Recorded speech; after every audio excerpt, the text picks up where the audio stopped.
The Sanguinor had come to him at the end of his service. "You came," he said. His throat was dry, his lips numb. The beautiful voice that had inspired millions was a harsh whisper. "You came after all." The Sanguinor kept its silence, but stood back and flung an arm wide to indicate a greater presence behind it. Dante's breath caught in his chest. Once again, he saw the face of Sanguinius.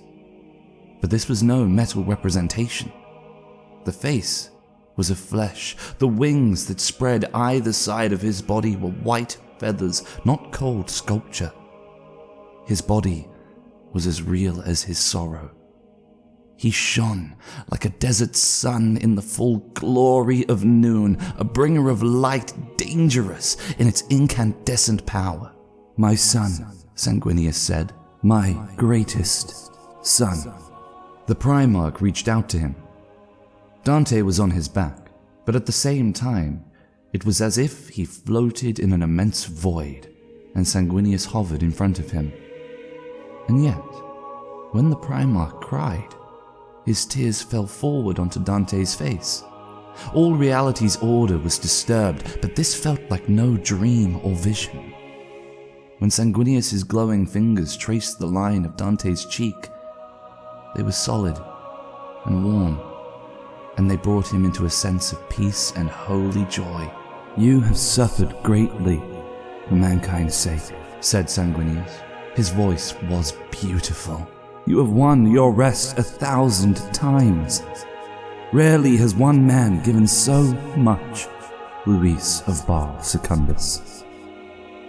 You have been a light in dark times. I would give you any reward. I would take you to my side. I would free you from strife. I would release you from pain." "Yes," said Dante. "Please. I have served so long.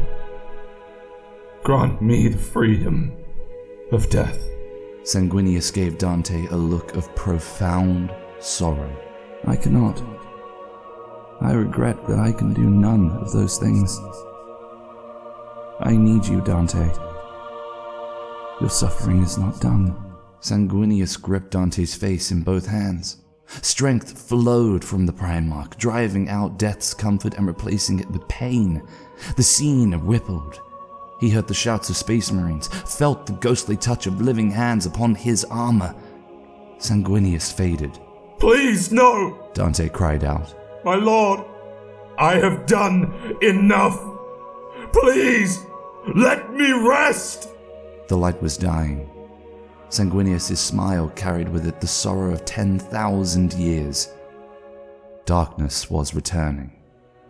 The great angel disappeared into it, but his glorious voice lingered a moment. "I am sorry, my son, that you cannot rest. Not yet. Live, my son. Live." Dante returned to life, screaming for the mercy of death. Hands were all over Dante, holding him down. Sharp pains intruded via his neural shunts. "No, no, no, no more! Take me with you!